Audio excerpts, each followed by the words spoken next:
Olá, sejam bem-vindos a mais um episódio do Pod Sotaque no Café, o seu mais novo podcast de variedades, sempre com um convidado especial para um bate-papo bem descontraído, acompanhado de um saboroso café. E no programa de hoje eu recebo ele que é cantor, escritor, compositor e filósofo, Rodrigo Munari. Rodrigo, em primeiro lugar, te agradeço, obrigado pela presença desde já. E me fala um pouquinho de início, assim, tu é nascido em qual cidade e tu cresceu ouvindo qual sotaque? Fábio, e tu que está vendo a gente agora, escutando, eu estou feliz de estar aqui nesse pod sotaque no café. Aliás, tintim aí, cara. Vamos fazer Com um certeza, brinde, um aí. brinde ao êxito do pod. Eu nasci em Porto Alegre, capital do estado do Rio Grande do Sul, mas quando eu tinha 3 meses de idade, meu pai e minha mãe foram morar em Osório, no litoral norte do estado. Fiquei até os 16 anos morando em Osório. E com 16 anos já tocava profissionalmente, desde os 14. Arrumei a mala e fui de mala e cuia para Porto Alegre para tocar no grupo Tchê Barbaridade, que o conjunto estava começando na época. E aí ali me aventurei pelo mundo mesmo, né? Porque saí de casa, meu pai e minha mãe me emanciparam, né? Naquele momento ali, para eu poder, se eu fizesse alguma coisa muito errada, né? Era no meu lombo que ia doer. E foi, desde então, assim, um processo sempre de muita estrada, de muita observação, né? Porque eu sou um super curioso, encantado com as coisas do mundo, da vida. E penso que um artista e também um pensador precisa estar atento para todas essas nuances, né, que a vida nos apresenta, para a gente aprender um pouco com essas coisas e poder compartilhar todos esses sotaques, esses sorrisos, essas vivências, essas tristezas também, porque a dor ensina a gemer, né? A gente aprende muito também com as coisas que não dão certo. Enfim, feliz por estar aqui e espero que quem está nos assistindo fique feliz com a conversa também. Com certeza. A gente vai entrar depois na questão da literatura, vamos falar um pouco do lado filósofo também, né, do Munari. Mas eu queria saber de ti, assim, como é que se deu, como é que se despertou essa paixão inicial pela música, assim? Quando é que foi aquele estalo, assim, bah, eu levo jeito para o violão, eu levo jeito para cantar? Como é que foi esses primeiros passos na música? Essa pergunta é ótima. Por uma peculiaridade dela, que quando tu fala assim, quando é que foi que tu pensou assim, pô, eu levo jeito para isso? Porque a gente realmente pensa, eu levo jeito. Não quer dizer que tu leve, mas tu acredita que tu E leva, tu né? desenvolve isso. Porque se tu acredita que tu, mas eu acho que isso aqui eu funciono nisso, isso te dá a possibilidade de cavocar naquilo, né? E é para achar esse tesouro que é aquele talento, aquele dom, enfim. Que pese eu acreditar que na vida a gente vence muito mais por a gente ser um batalhador, assim, sabe? A gente vence muito mais pelo suor do que pelo talento, assim, essa coisa meio mágica, né? Que é muito talentoso para tal coisa, mas é o suor, é o dia a dia que a gente se esforça e batalha, é o que faz com que a gente possa construir as coisas. Mas quando eu tinha uns 4 ou 5 anos, eu descobri um violão que o meu pai tinha dado de presente para minha mãe quando eram namorados. Eu nunca tinha visto aquele violão. Ficava guardado no roupeiro dos meus pais. Um dia eu descubro aquele violão e achei que eu já sabia tocar. Achei que sabia tocar. Peguei o violão e botei um disco, um compacto, disquinho de vinil compacto, dos irmãos Bertucci. Botei no toca-disco. e começou a tocar a música, era o Shot Laranjeira. Daí eu comecei a fazer o ritmo. Com o violão. Dessa forma, assim, começava... Ainda meio sem jeito nesse momento. Completamente sem jeito. Mas, depois que fiquei adulto, que me tornei músico e tal, eu me dei conta que o que eu tinha naquele momento era ritmo. Eu sabia acompanhar o ritmo daquela canção batendo nas cordas do violão.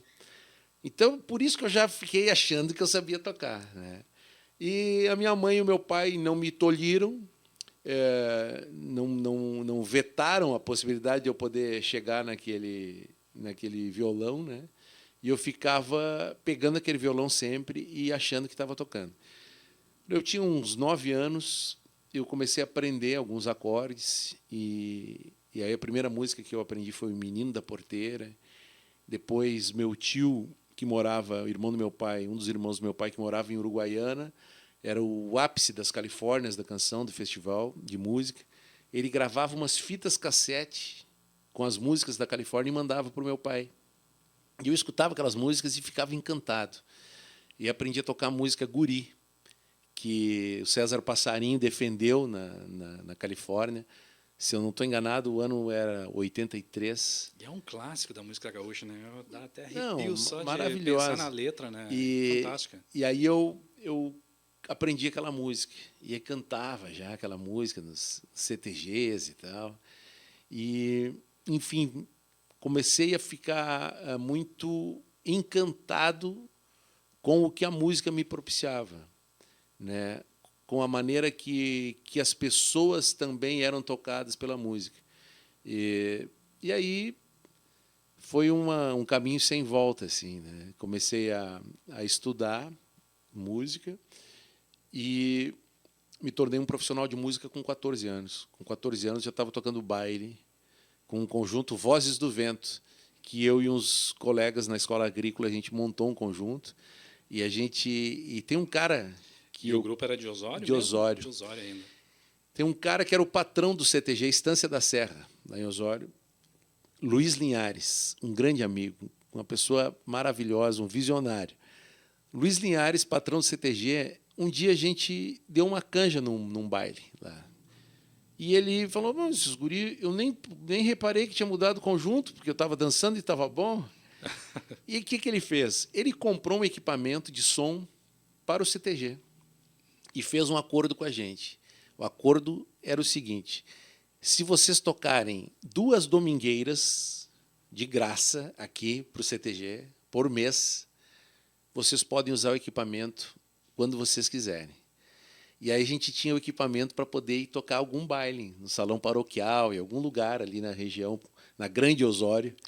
E a gente tocava no CTG as domingueiras. Mas ele é um cara maravilhoso. Assim, a minha condição de poder ter me tornado um profissional de música, eu devo muito a ele. Luiz, vai o meu abraço para ti, a minha reverência. E tu foi para essa linha tradicionalista, né? Tu foi para Porto Alegre, né? Depois fez parte de um grupo já conceituado, né? Nesse meio. E mais adiante, então, chegou num momento que tu entrou nos principais grupos tradicionalistas que a gente tem, né? Que é o grupo Os Serranos, né? Fala um pouquinho dessa caminhada e como é que foi essa chegar até esse grupo. Eu estava no Voz do Vento e saí tinha 16 anos e fui tocar com o Elton Saldanha e o Rui Biriva em Cruz Alta, num festival, que era Coxilha Nativista. Vou tocar contrabaixo, eu era o baixista, daí o Biriva e o Elton estavam interpretando a música e eu de contrabaixo. Quando a gente volta de Cruz Alta, o Elton passou no Barbaridade, que era um bar nativista que tinha na Avenida Getúlio Vargas, lá no Menino Deus, em Porto Alegre. E aí, a gurizada do conjunto Tia Barbaridade, que estava começando, estavam precisando de um baixista. E me viram chegando com o Elton e falaram, tu não quer tocar com a gente? Eu já estava louco para ir embora de Osório. Porque eu estava com sede de mundo, sabe? A estrada, meu olho brilhava com o sonho de eu pensar, poxa, eu quero ser músico, a música pode me levar para muitos lugares e tal. E, de fato, aconteceu, né? A música é sempre o ponto de partida de todas as minhas caminhadas e jornadas, né? E aí eu vim para tocar no Tia Barbaridade. Fiquei 2 anos tocando no Tia Barbaridade, no início do Tia Barbaridade. O conjunto estava começando, a gente não tinha dinheiro para nada. Era muito, muito difícil. Quando eu tenho 18 anos, pinta a oportunidade para eu fazer uma audição, um teste para entrar nos Serranos. E aí deu muito certo. Assim, eu consegui ser um dos músicos escolhidos e fiquei 7 anos nos Serranos. Foi uma jornada bonita, uma jornada de muito aprendizado e tal. E saí com 25 anos. Eu fiquei dos 18 até os 25 cantando nos Serranos, viajando por grande parte desse Brasil, né, e da América Latina. Aliás, a primeira vez que eu fui a São Paulo, eu devia ter 16 anos, por aí 17, que fui tocar, fui com o Tia Barbaridade. E foi assim, era o Natal, e a gente ia tocar num CTG lá. E era o primeiro Natal, e foi o único Natal até hoje que eu passei longe da minha família, assim. E eu estava doído, assim, porque, poxa, estou passando um Natal longe. E aí eu achei São Paulo feio. Eu fiquei achando aquilo tudo muito feio. Uma cidade cinza, né? Muito concreto. Exatamente o Caetano Veloso com Sampa, né? Exato. Né? Que Narciso acha feio que não é espelho, tá?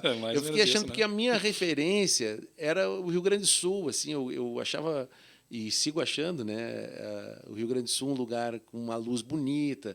Gosto da parte antiga de Porto Alegre, por exemplo. Centro histórico, né? Lindo, né? Vários parques também. E, estou na nossa orla, né, e tal. Gosto, por exemplo, de muitas das cidades do Rio Grande do Sul, que cada uma com a sua peculiaridade, com a sua característica, assim, me encantam, né? E isso tudo era muito diferente lá em São Paulo. Aí cheguei lá e fiquei triste, assim, não achei legal. Mas, quando entro nos Serranos, volto a São Paulo, numa outra condição. Vou para lá de avião, para ir gravar o programa do Jô. E aí já me senti muito melhor e achei São Paulo lindo. Mudou o olhar nesse momento, então. Sim, porque também eu fui entender que nós somos seres relacionais, né, Fábio? A gente se mede no outro. E o outro não é só o outro ser humano, o outro é esse ente, esse ser que está no mundo e que não é a gente. A gente necessita de acolhimento, né? Quando eu chego em São Paulo, numa condição que não estava muito legal lá, né?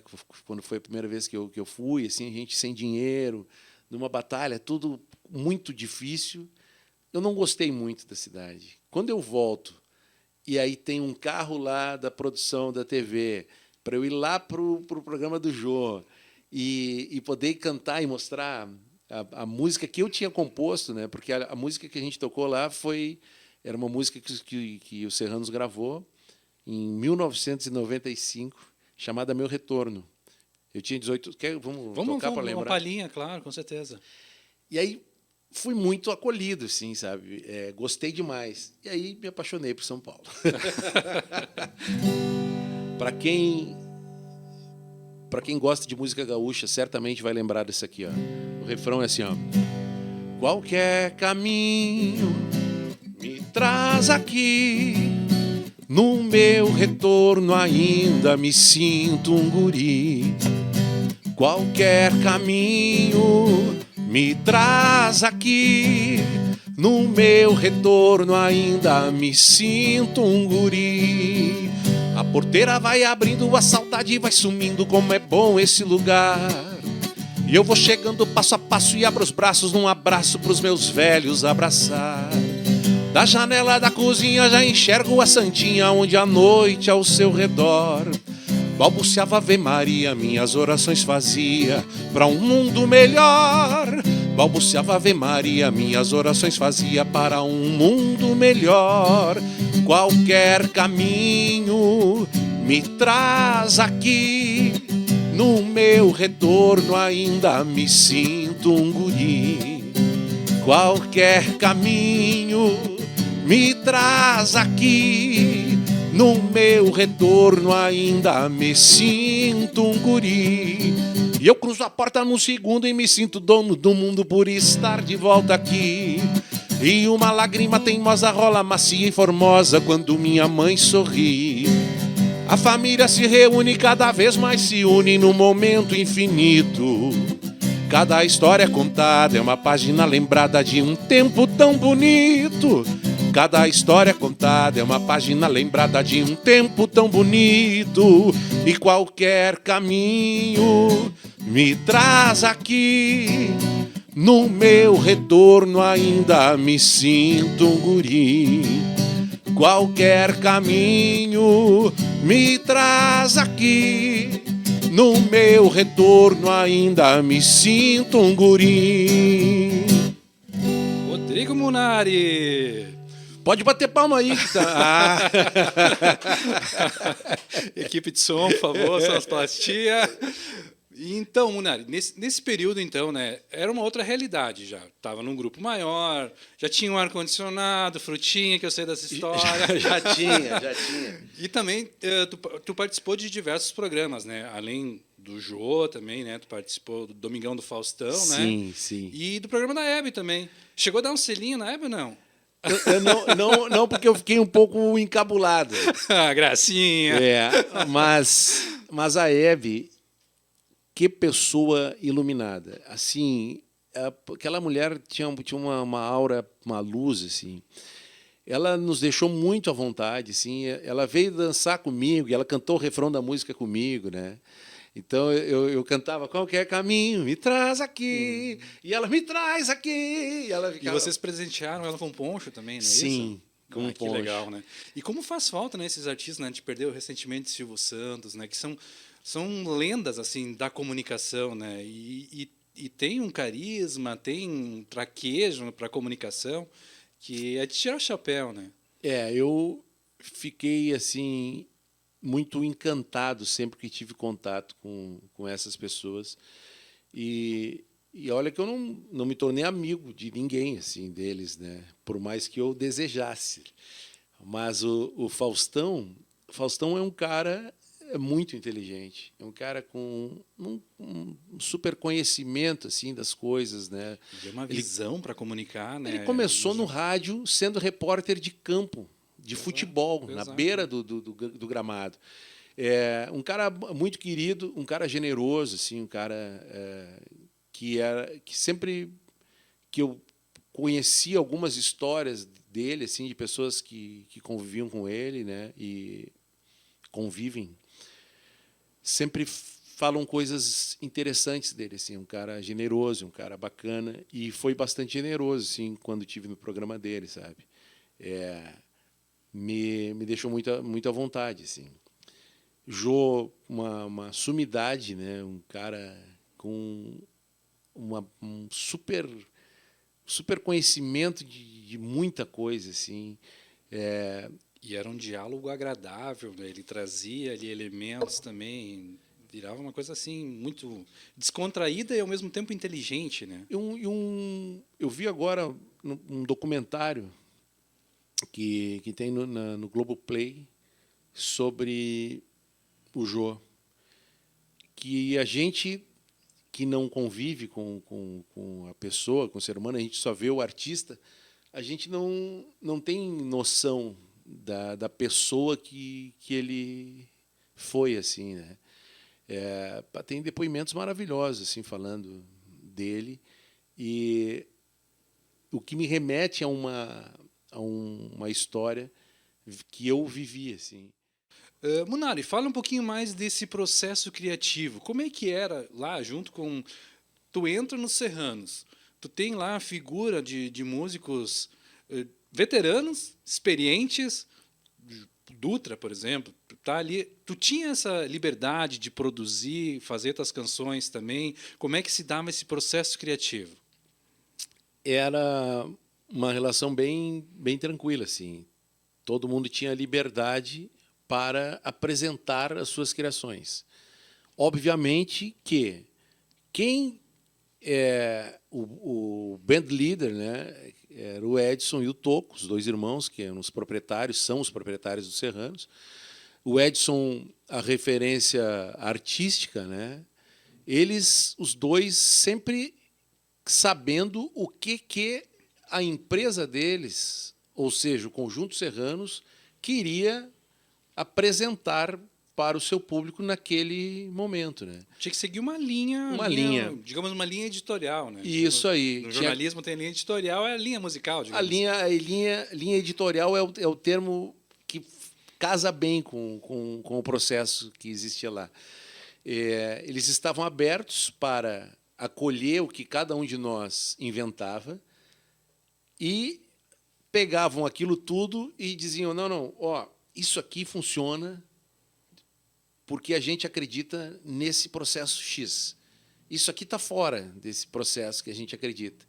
E o conjunto, por mais que fosse formado daqueles elementos que estavam ali, precisa ter alguém que toma a rédea disso, né? E esse alguém se chamava, e se chama ainda até hoje lá, Edson Dutra e Everton Dutra, são os dois irmãos. E que fizeram, ao longo de 50 e tantos anos, né? Os Serranos têm 55 anos, se eu não estou enganado. Eu entrei no Serranos, os Serranos tinham 23 anos de idade. E agora estão com 55. E são de Bom Jesus? Bom Jesus. Mas os ensaios, tudo acontecia em Porto Alegre? Não, eles moram aqui há muitos anos, né? Aqui em Porto Alegre. Porque a gente não está em Porto Alegre. Estamos em Campo Bom, né? Só para situar nosso telespectador, né? Muito bom. Campo muitíssimo bom. Aliás, essa cidade, Campo Bom, é uma cidade que eu tenho uma história de muito tempo com essa cidade. É mesmo? Primeiro troféu que eu ganhei em rodeio, que eu fui cantar, e de melhor intérprete, foi num rodeio em Campo Bom. Olha só. Era um gurizito lá de Osório, com uns 12 ou 13 anos, vim cantar no rodeio de Campo Bom e ganhei troféu de melhor intérprete. Mas, olha só, hein? Saí muito, com o ego infladíssimo, me achando um super cantor. E aí Campo Bom também faz parte do meu ingresso no Conjunto Serranos. É mesmo?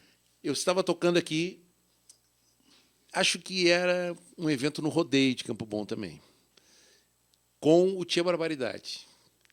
E tinha uma moça, ela e o namorado, que eu conhecia, ela era lá de Caxias, e eu a conhecia porque ela era a segunda prenda juvenil do Estado.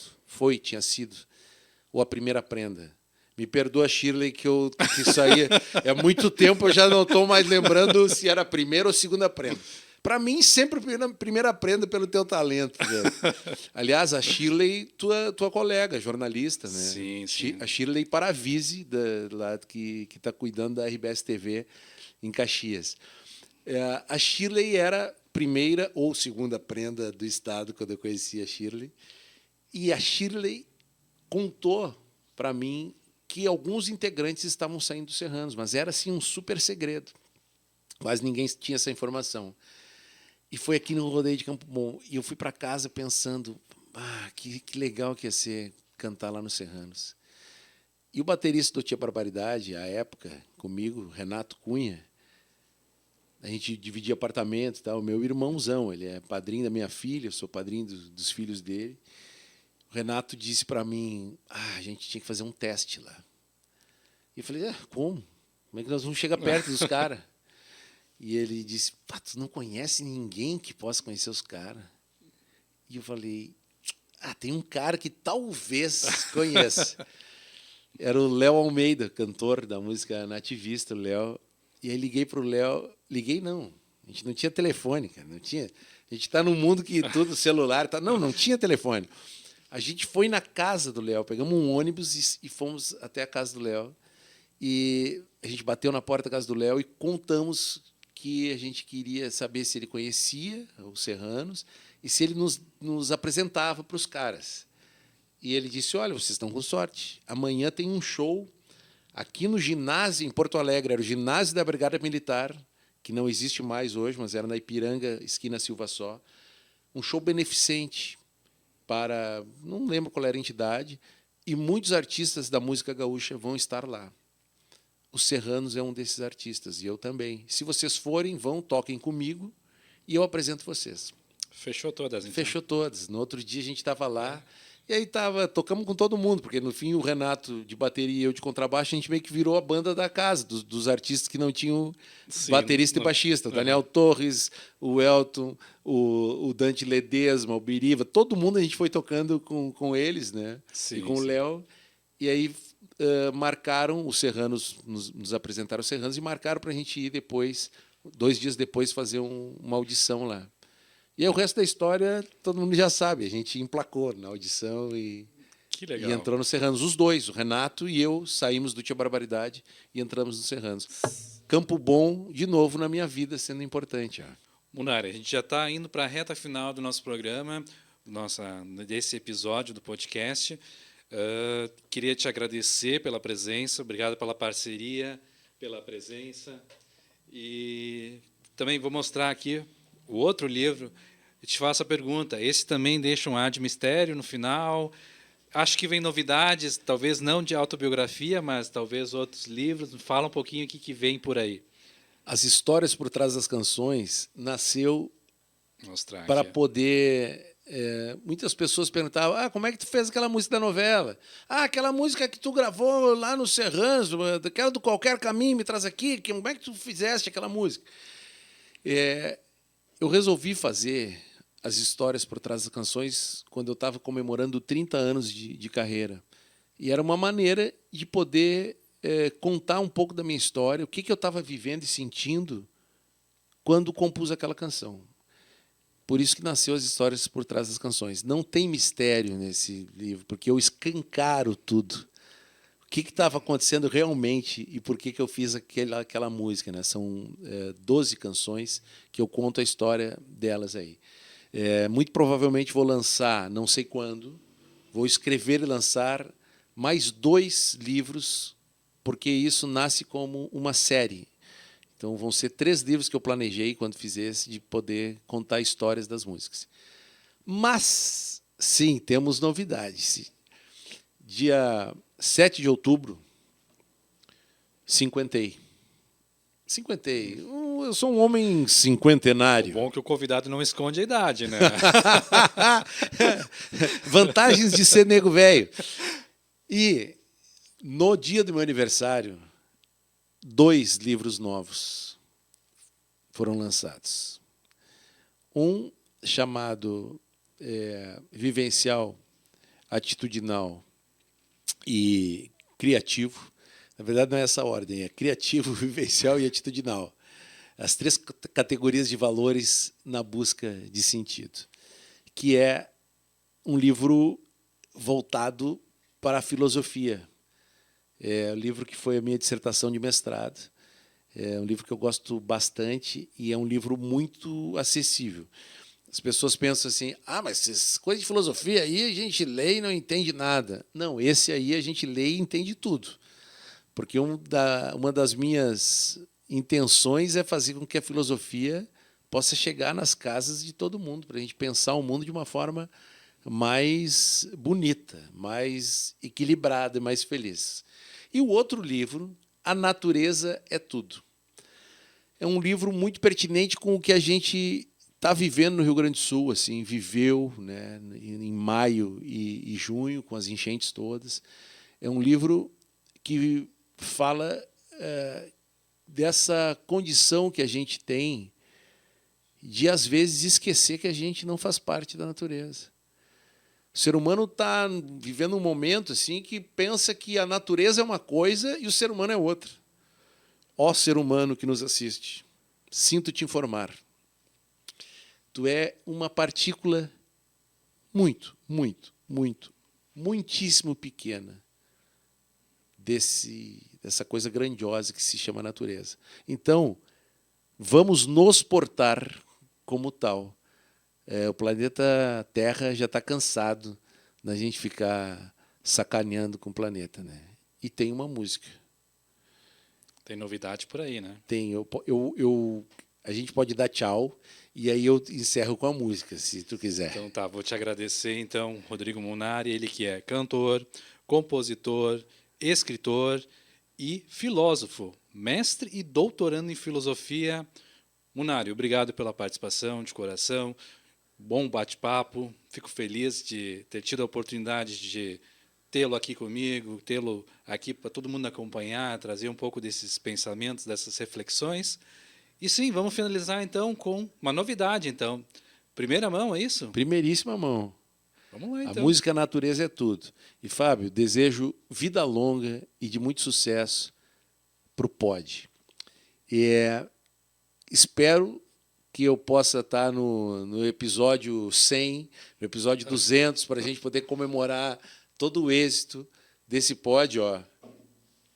Um brinde aí, mais uma vez. Sotaque no café. Muito bem. Então...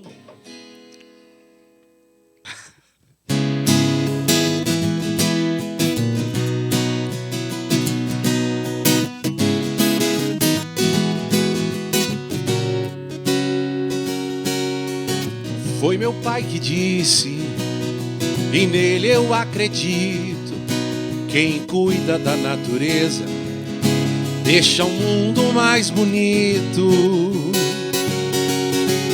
Ele me ensinou a separar o lixo e que o planeta é de todos, seja a planta, a gente ou bicho. Que existe uma magia, uma cola invisível, tudo está grudado nela, não há nada mais incrível. Me dê a mão nessa corrente de esperança. A natureza precisa da tua voz. Ela floresce no sorriso da criança. Quem ama, cuida, e quem cuida somos nós. Me dê a mão nessa corrente de esperança. A natureza precisa da tua voz. Ela floresce no sorriso da criança. Quem ama, cuida, e quem cuida somos nós.